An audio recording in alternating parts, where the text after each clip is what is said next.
अस्सलामुअलैकुम INN news के साथ मैं हुरबाबक। सबसे पहले न्यूज हेडलाइंस। मुल्क सब्जी और गंदम बेचकर नहीं इंडस्ट्रीज की बुनियाद पर आगे बढ़ते हैं। वज़ीर आज़म इमरान खान का कहना है कि मुल्क सब्जी और गंदम बेचकर नहीं इंडस्ट्रीज की बुनियाद पर आगे बढ़ते हैं। तफसीलात के मुताबिक वज़ीर आज़म इमरान खान ने इंडस्ट्रियल पैकेज के हवाले से तकरीब में खिताब करते हुए कहा, क्रिकेट के दौर में सोने से पहले गलतियों पर नजर दोहराता था। हमेशा सोचता हूँ हुकूमत में आकर सबसे पहले क्या करना चाहिए था। मुझे आते साथ ही बिजनेस कम्युनिटी को ये पैकेज देना चाहिए था। इमरान खान का कहना था कि कोई भी मुल्क सब्जी गंदम बेचकर आगे नहीं बढ़ सकता। मुल्क इंडस्ट्रीज की बुनियाद पर आगे बढ़ते हैं। इंडस्ट्री और मैन्युफैक्चरिंग के बगैर कोई भी मुल्क अजीम नहीं बन सकता। वज़ीर आज़म ने कहा कि 55 साल से पहले मुल्क बड़ी तेजी से आगे बढ़ रहा था। सिर्फ दुरुस्ती बदकिस्मती से 70 साल की दुहाई में नेशनलाइजेशन की वजह से सूरत हाल बदल गई। हुकूमत की कारकर्दगी का तवातर से जायजा लेता हूँ। जब तक मुल्क की दौलत न बढ़े तो कैसे मुल्क आगे बढ़ेगा। उनका कहना था कि प्रॉफिट मेकिंग नहीं करने देंगे तो मुल्क में सरमायाकारी नहीं आ सकती। सनती तरक्की की बुनियाद से ही मुल्क आगे बढ़ सकता है। हमने आते साथ ही फैसला किया था कि इंडस्ट्रियलाइजेशन पर तवज्जो देनी है। इमरान खान ने मजीद कहा कि पाकिस्तान की माजी में कोई लॉन्ग टर्म प्लानिंग नहीं थी। प्रेस रोज कम होने पर हमें IMF के पास जाना पड़ता है। स्मॉल और मीडियम इंडस्ट्रीज के लिए बड़ी अच्छी पॉलिसी लेकर आए हैं। स्मॉल और मीडियम इंडस्ट्रीज मुल्क की बुनियाद होती हैं। वज़ीर आज़म का कहना था कि रुकावटें खत्म कर दें, अब पाकिस्तान बड़ी तेजी से ऊपर जाएगा। माजी में बरामदात के फरोग पर तवज्जो नहीं दी गई। मेरा सबसे ज्यादा तजुर्बा ओवरसीज पाकिस्तानी के साथ डील करने का है। शौकत खाना बनाने में मेरी सबसे ज्यादा मदद ओवरसीज पाकिस्तानियों ने की। वज़ीर आज़म ने मजीद कहा कि ओवरसीज में छोटा बिजनेसमैन बड़ा बनता गया, मगर वो पाकिस्तान में सरमायाकारी नहीं करते थे। पाकिस्तान में ओवरसीज को माजी में बहुत सी मुश्किलात का सामना रहता था। हमारी हुकूमत ने कब्जा ग्रुपों के खिलाफ एक्शन लिया। ओवरसीज पाकिस्तानियों की आसानी के लिए अदालतें बना दी हैं। उन्होंने दावत दी कि ओवरसीज पाकिस्तानियों को सरमायाकारी पर 5 साल का टैक्स हॉलीडे मिलेगा। ज्वाइंट वेंचर पर भी ओवरसीज और पाकिस्तानी इंडस्ट्री को 5 साल का टैक्स हॉलीडे मिलेगा। ओवरसीज का एतमाद बढ़ेगा तो पाकिस्तान तेजी से ऊपर जाएगा। इमरान खान ने मजीद कहा कि ओवरसीज पाकिस्तानियों को पूरा मौका दे रहे हैं कि पैसा लाकर सरमायाकारी करें। बिजनेस इंडस्ट्री पूरी तरह पाकिस्तान की तरक्की के लिए मदद करेगी। जो मुल्क अपने पांव पर खड़ा नहीं होता, दुनिया उसकी इज्जत नहीं करती। वज़ीर आज़म का कहना था कि अल्लाह से मांगते हैं तो वो खुश होता है, मगर इंसान के आगे हाथ फैलाएंगे तो वो इज्जत नहीं करता। अल्लाह ने पाकिस्तान को हर तरह की नेमत दी, किसी चीज़ की कमी नहीं। हमने अल्लाह की नेमतों की कभी कदर नहीं की। अफगान जंग के हवाले से उन्होंने कहा कि इमदाद ले लो, अफगान जंग में शिरकत कर लो। अमेरिका को बुरा भला नहीं कहना चाहिए। हमने खुद अपने आप को जलील किया। हम अपने पाँव पर खड़ा होने के बजाय शॉर्टकट की तरफ गए। इमरान खान का कहना था कि सबसे बड़ी गलती यही थी कि हमने एक्सपोर्ट पर जोर नहीं दिया। हमने पाकिस्तान को इंडस्ट्रियलाइज करना है, हर किस्म की मुराद देनी है। आज़ाद खुद मुख्तार खारजा पॉलिसी के लिए खुद इन्हिसारी जरूरी है। माजी में इमदाद से मईशत को चलाने का आसान तरीका अपनाया गया। लाहौर इलेक्ट्रिक का करोड़ों रुपए का बिल भेजने का मेगा स्कैंडल। सूबा पंजाब के दारुल हुकूमत लाहौर में बिजली की तकसीम कार इदारे लेस्को की ओवर बिलिंग का मेगा स्कैंडल सामने आ गया। निजी पूल इंडस्ट्री को लाखों यूनिट्स चार्ज करके करोड़ों रुपए का बिल दिया गया है। तफसीलात के मुताबिक Lahore electric supply company LESCO में करोड़ों रुपए की ओवर बिलिंग का मेगा स्कैंडल मंजर आम पर आ गया। वाबता की M&S टीम ने ओवर बिलिंग पर तहकीकात का आगाज कर दिया। जराये का कहना है कि निजी पूल इंडस्ट्री को करोड़ों रुपए की ओवर बिलिंग की गई। इंडस्ट्री को 4 लाख यूनिट्स की ओवर बिलिंग का इंकशाफ हुआ है। इब्तदाई रिपोर्ट के मुताबिक 3 साल कबल इंडस्ट्री की मीटर्स को तब्दील किया गया, मगर MCO फीड न हुआ। MCO फीड न करके इंडस्ट्री को इजाफी यूनिट्स चार्ज होते रहे। 3 साल बाद MCO फीड करके मीटर्स के यूनिट्स भी चार्ज कर लिए गए। जराये का कहना है कि इंडस्ट्री को लाखों यूनिट चार्ज करके करोड़ों रुपए की ओवर बिलिंग की गई। M&S वापदा हाउस ने साबिक और मौजूदा अफसरान और मुलाजमीन के खिलाफ तहकीकात का आगाज कर दिया। जराये का कहना है कि अली रजाबाद सब डिवीजन में मीटर रीडर की मिली भगत से चार्जिंग की गई। मीटर रीडर ने इख्तियारात का नाजायज इस्तेमाल करके रीडिंग की। उज़्बेकिस्तान के सदर 3 मार्च से 2 रोज़ा दौरे पर पाकिस्तान पहुंचेंगे। वज़ीर आज़म पाकिस्तान इमरान खान मौजूद मेहमान के एहसास में आशाइयाँ देंगे। तफसीलात के मुताबिक वज़ीर आज़म इमरान खान के मावन खुसूसी शहबाज गुल ने समाजी राब्ते की वेबसाइट ट्विटर पर अपने ट्वीट में कहा कि 3 मार्च को उज़्बेक सदर 2 रोज़ा दौरे पर पाकिस्तान पहुंच रहे हैं।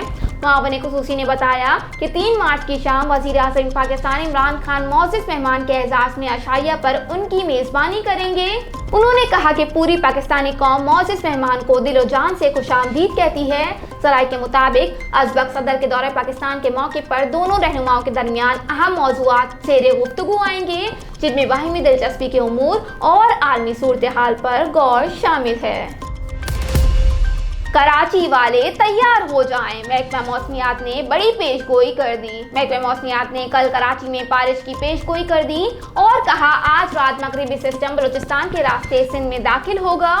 तफसीलात के मुताबिक महकमा मौसमियात ने कराची में बारिश की नवीस सुना दी। महकमा मौसमियात ने कराची में बारिश की नवीस सुना दी।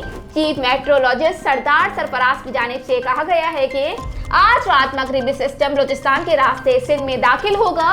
सिस्टम के तहत कल सुबह कराची में बूंदाबांदी का इम्कान है। चीफ मेट्रोलॉजिस्ट का कहना था कि कराची में तेज बारिश का कोई इम्कान नहीं। कल सुबह मौसम अब्रो-आलूद रहेगा, ताहम दिन के औकात में मतला साफ हो जाएगा।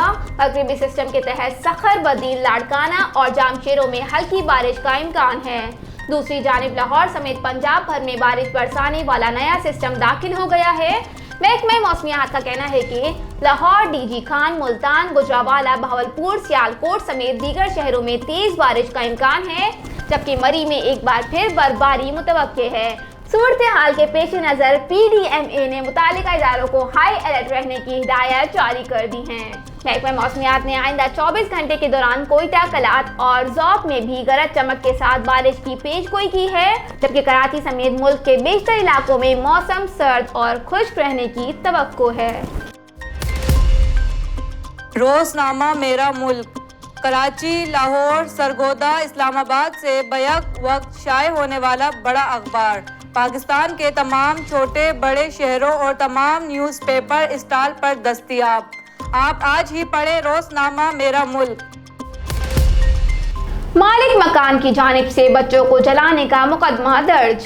सूबा सिंध के दारुल हुकूमत कराची में मालिक मकान की जानिब से बेवा खातून के 2 बच्चों को आग लगाने के वाक़े का मुकदमा दर्ज कर लिया गया। मालिक मकान ने झुग्गी खाली न करने पर झुग्गी को आग लगा दी। तफसीलात के मुताबिक कराची के इलाके सुराबकोट में झुग्गियां जलने से बेवा खातून के 2 बच्चों की मौत का मुकदमा माह की मुद्दत में सुराबकोट थाने में दर्ज कर लिया गया। इब्तदाई मालूमाती रिपोर्ट में कत्ल और झुग्गी को आग लगाने समेत देकर दफात शामिल हैं। FIR में खातून का कहना है कि वो बेयोगी के बाद 2 साल से अपने बच्चों के साथ रह रही थी। कुछ अरसे से उन्हें झुग्गी खाली करने की धमकी दी जा रही थी। खातून का कहना था कि खालिद मोहम्मद गुल, सईद पाजा खान और खासा गुल नामी अफराद ने झुग्गी खाली करने का कहा। नई झुग्गी की तलाश के दौरान पता चला कि घर को आग लग गई। मुकदमे के मतन के मुताबिक आग लगने से 8 साला बेटा फौरी तौर पर जाबहक हो गया, जबकि दूसरे 17 साला बेटे की मौत अस्पताल में दौरान इलाज हुई। अस्पताल में जेर इलाज बेटे ने मां को झुग्गी को आग लगाए जाने का बताया। ख्याल रहे कि गुज़िश्ता रोज मालिक मकान ने झुग्गी खाली न करने पर झुग्गी को आग लगा दी थी, जिसमें मौजूद 2 बच्चे भी झुलसकर जाबहक हो गए थे। खातून के मुताबिक उनके बच्चे बसों में पानी फरोख्त करते थे। मालिक मकान ने पिछले महीने घर खाली करने का कहा था। उन्होंने कहा कि मालिक मकान ने कल मुझे बहाने से एक घर देखने के लिए भेजा। मैं जैसे ही गई, पीछे से बच्चों को पेट्रोल छिड़क कर आग लगा दी गई। FATF की पाकिस्तानी इदारों के लिए शराइत का इतलाक। FBI ने रियल एस्टेट में मनी लॉन्ड्रिंग रोकने के लिए नोटिफिकेशन जारी कर दिया, जिसके तहत कोई सरकारी इदारा तहकीकात से कबल मंसूबा लॉन्च नहीं कर सकेगा। तफसीलात के मुताबिक FATF की जानिब से पाकिस्तानी इदारों के लिए शराइत पर अमल दरामद करते हुए रियल एस्टेट में मनी लॉन्ड्रिंग रोकने के लिए नोटिफिकेशन जारी कर दिया। नोटिफिकेशन में कहा गया कि कोई सरकारी इदारा तहकीकात से कबल मंसूबा लॉन्च नहीं कर सकेगा और रियल एस्टेट मंसूबे का NOC जारी नहीं किया जा सकेगा। नोटिफिकेशन के मुताबिक मंसूबे से कबल FBR क्लियरेंस के लिए रजिस्ट्रेशन की दरख्वास्त देना होगी। FBR की जानिब से नई शर्त के तहत तहकीकात के बाद NOC जारी हो सकेगी। FBR का कहना है कि ये शर्त 25 नवंबर 2021 को लगाई गई है। कोई कमर्शियल या रिहायशी मंसूबा तहकीकात से कबल शुरू नहीं किया जा सकेगा।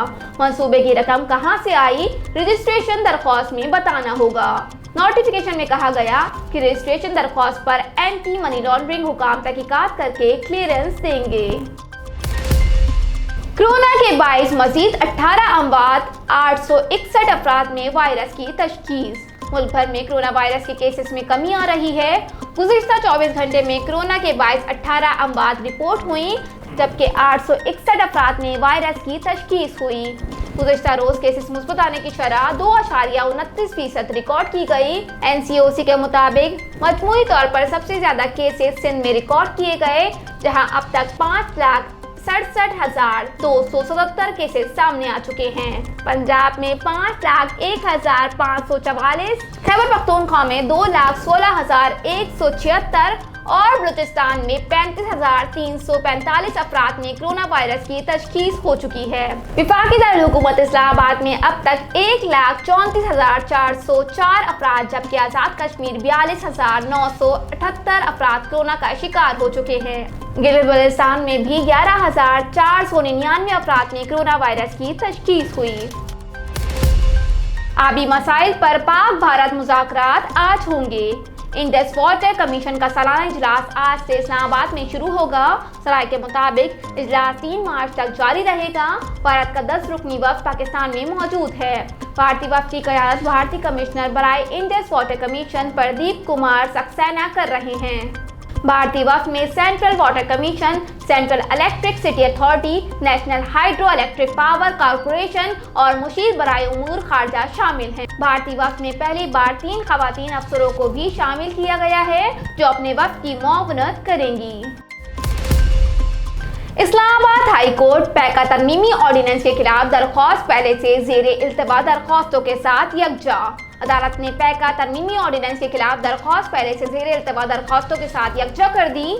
इस्लामाबाद हाई कोर्ट में पैका तरमीमी ऑर्डिनेंस के खिलाफ सदर लाहौर बार की दरख्वास्त पर समाअत हुई। अदालत ने दरख्वास्त को पहले से जेरे इल्तवा दरख्वास्तों के साथ यकजा कर दिया। लाहौर बार के सदर की दरख्वास्त भी 10 मार्च के मेन केस के साथ मुंसलिक कर दी गई। समाअत 10 मार्च तक मुलतवी कर दी। मॉस्को रूस ने जंग की बसात के साथ मुज़ाकरात की मेज भी सजा दी। यूक्रेन के जंग खत्म करने के मुतालबे पर मुज़ाकरात भी नतीजा खत्म हो गए। यूक्रेनी शहर खार्किव पर मॉस्को की शदीद गोलाबारी की गई। रूसी फौज कैफ के करीब पहुंच गई। रूसी फौज ने यूक्रेन के मरकजी शहर खार्किव पर कहर नाजिल कर दिया। रूसी फौजें यूक्रेनी दारुल हुकूमत कैफ के दरवाजे तक पहुंच गईं। रूस ने जंग की बसात के साथ मुज़ाकरात की मेज भी सजा दी। यूक्रेन की फौरी जंग की बसात लपेटने के मुतालबे पर मुज़ाकरात भी नतीजा खत्म हो गए। अमरीकी मीडिया ने रूसी फौज की कैफ में पेशकदमी की नई सैटेलाइट तस्वीर जारी कर दी। रूसी फौज यूक्रेन के दारुल हुकूमत से 17 किलोमीटर की दूरी पर है। दूसरी जानिब यूक्रेनी सदर ने गैर मुल्की जंगजुओं को बगैर वीजा मुल्क में दाखिले की इजाजत दे दी। अक़वाम मुत्तहिदा के जनरल असम्बली का हंगामी इजलास शुरू हो गया। सेक्रेटरी जनरल एंटोनियो गुतेरेस ने कहा कि जौहरी हथियारों के इस्तेमाल की सोच नाकाबिले फहम है। कल तक रूस के खिलाफ मुज़म्मती करारदाद मंजूर होने का इम्कान है। अमरीकी सदर जो बाइडन ने जौहरी जंग के इम्कानात को मुस्तरद कर दिया। जो बाइडन कहते हैं अमरीकी अवाम को जौहरी जंग के बारे में फिक्रमंद होने की जरूरत नहीं। बरतानवी वजीर आजम बोरिस जॉनसन का कहना है कि रूसी सदर जंग के नताइज को जल्द महसूस करेंगे। बेलारूस की सरहद पर रूस और यूक्रेन के दरमियान मुज़ाकरात का पहला दौर बेनतीजा खत्म हो गया, लेकिन दोनों फरीकीन ने बातचीत जारी रखने पर इत्तफाक कर लिया। दूसरी जानिब कनाडा ने रूस से खाम तेल की तमाम दरामदात पर पाबंदी आयद कर दी। कैनेडियन वजीर आजम जस्टिन ट्रूडो कहते हैं यूक्रेन को टैंक शिकन हथियार और गोला बारूद भी फराहम करेंगे। हेडलाइंस आपने मुलाहिजा की। न्यूज़ स्टूडियो में फिलहाल इतना ही। मजीद खबरों और अपडेट्स के लिए देखते रहिए RNN न्यूज़। हमारे साथ रहिएगा।